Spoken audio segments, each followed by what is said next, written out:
गूंगी बहू अंधी सास। एक परिवार में 5 लोग थे। ओम प्रकाश, उनकी पत्नी सुमित्रा, बहू भावना, बेटा राहुल और एक थी उनकी बेटी प्रियंका। वैसे तो ओम प्रकाश और सुमित्रा के घर में सब कुछ ठीक ठाक था, लेकिन सुमित्रा की एक आदत थी। घर में कुछ भी गलत या सही हो तो वो किसी से कुछ नहीं कहती। और भावना स्वभाव की इतनी सीधी सादी थी कि अगर कोई उसके साथ गलत भी करता तो भी वो उसे कुछ नहीं कह पाती। इसी के चलते प्रियंका और राहुल घर में मनमानी चलाते रहते, क्योंकि घर को संभालने वाली औरतें इस तरह से रहती थी जैसे वो गूंगी और अंधी हो। माँ, मैं अपनी सहेलियों के साथ पिकनिक पर जा रही हूँ। ठीक है बेटा, चली जाओ। और मुझे आने में रात हो जाएगी, देर से ही आऊंगी मैं। अच्छा, कोई बात नहीं बेटा। अरे भावना, तुमको एक बार में समझ में नहीं आता क्या? नाश्ते में फिर से पराठे बना के रख दिए। कितनी बार तुमसे कहा है कि मेरे लिए ढंग का नाश्ता बनाया करो। ठीक है जी, आगे से ध्यान रखूंगी। अरे ये बहू से किस तरह से बात कर रहे हो तुम राहुल? अरे तो और क्या करूं पापा, इसको कही बात एक बार में समझ में ही नहीं आती।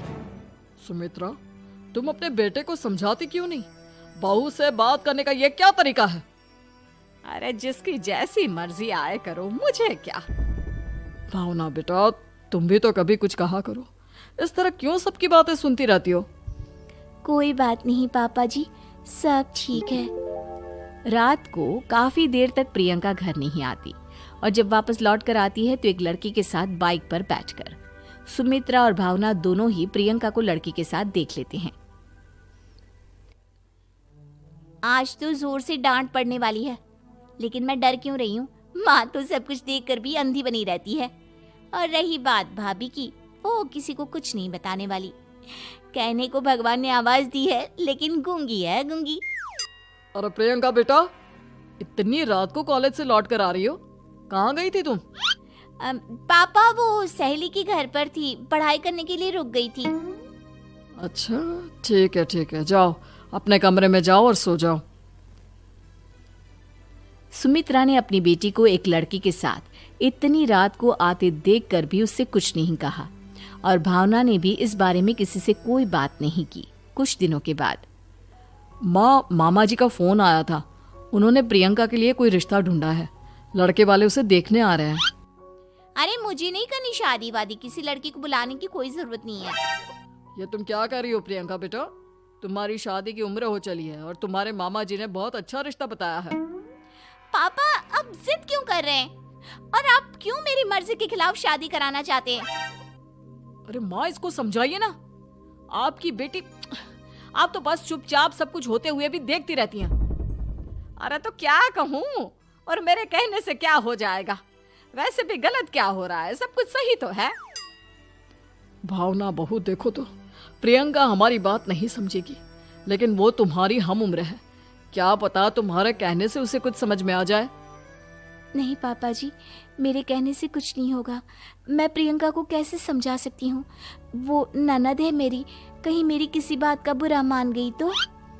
सुमित्रा और भावना में से कोई भी प्रियंका को कुछ नहीं समझाता। इस बात से राहुल और ओम प्रकाश जी दोनों ही परेशान हो जाते हैं।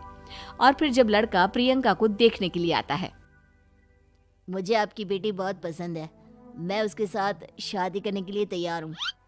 देखो, मुझे तुमसे शादी नहीं करनी, और ये बात जितनी जल्दी समझ में आ जाए अच्छा रहेगा। अरे तो फिर आप लोगों ने मुझे यहाँ बुलाया ही क्यों? माफ कर दो बेटा, वो हमारी बेटी जरा गुस्से में है, हम उसे समझाने की कोशिश करते हैं। हाँ, देखिए आप नाराज मत होइए, वो तो उसने बस ऐसे ही कह दिया होगा। अरे कोई ऐसे ही कुछ कहता है क्या? और ये आपकी पत्नी और माँ, ये दोनों इस तरह चुपचाप क्यों बैठे हैं, जैसे इस घर के मेंबर ही ना हो? आपके घर में सब कुछ ठीक तो है ना?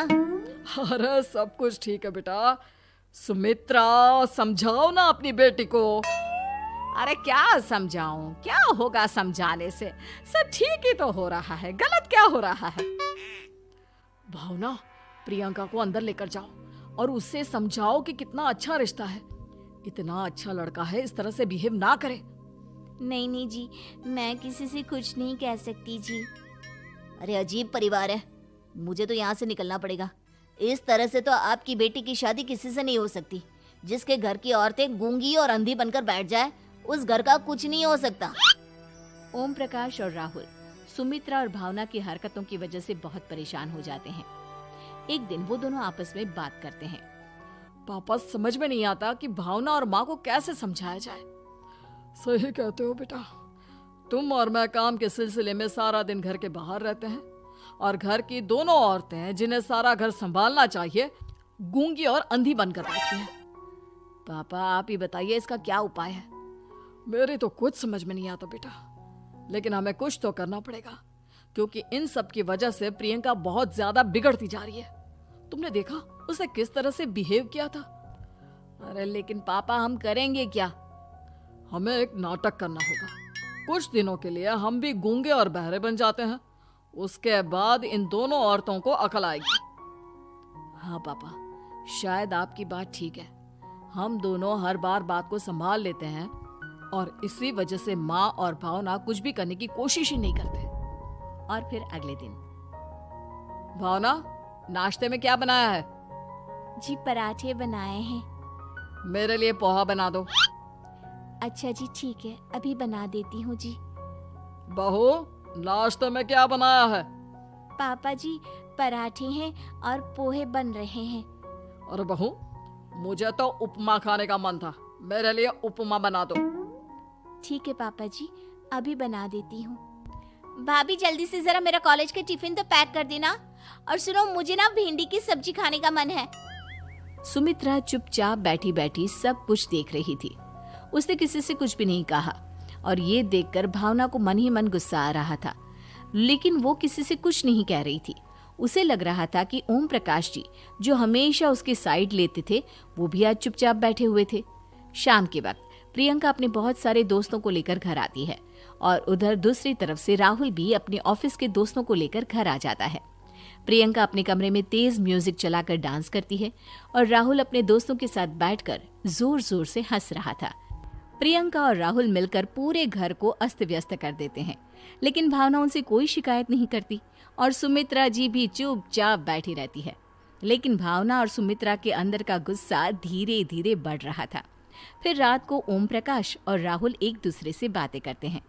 पापा, हमने इतना कुछ किया फिर भी भावना कुछ बोलती ही नहीं और माँ भी कुछ गलत करने से किसी को रोकती ही नहीं। तुम चिंता मत करो बेटा, इन दोनों के अंदर का गुस्सा भर रहा है और बहुत जल्दी बाहर आने वाला है। अगले दिन, अरे बहू, ये कपड़े धुले हैं या गंदे हैं? पापा जी कपड़े तो मैंने धोकर ही आपकी अलमारी में रखे थे। मुझे तो साफ नहीं लग रहे, एक बार और धो देना। प्रियंका, मैं सोच रहा था कि तुम्हें उस लड़के से शादी नहीं करनी है ना, मत करो। एक काम करो, वैसे भी क्या रखा है शादी वादी में, तुम्हें जो लड़का पसंद है उसके साथ जाकर कोर्ट मैरिज कर लो। इस बार ओम प्रकाश और राहुल की बात सुनकर भावना और सुमित्रा के अंदर का गुस्सा जाग उठता है। मैं किसी से कुछ कहती नहीं जी, इसका मतलब ये है कि आप लोग मुझे परेशान करते ही रहेंगे। कल 4 बार मुझसे नाश्ता बनवाया, आज पापा जी मुझसे धुले हुए कपड़ों को बार बार धुलवा रहे हैं। अरे मैं इंसान हूँ जी, कोई मशीन नहीं हूँ। तुम दोनों ने मिलकर इस घर की कैसी हालत बना दी है और अपनी बहन को भागकर शादी करने के लिए कह रहे हो। तुम भाई हो या दुश्मन? ओम प्रकाश और राहुल जोर जोर से हंसने लगते हैं। अरे इसमें हंसने की क्या बात है?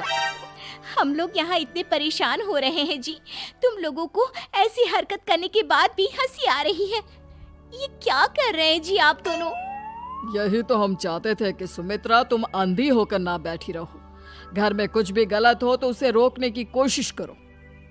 और भावना, तुम अपने साथ हो रहे गलत व्यवहार पर भी कभी मुंह नहीं खोलती, ये सही बात नहीं है। मैं चाहता था कि तुम्हारी भी जुबान खुले, तुम गलत बात का विरोध करो। गूंगी बहू और अंधी सास की ये जोड़ी इस घर में अब नहीं चलेगी।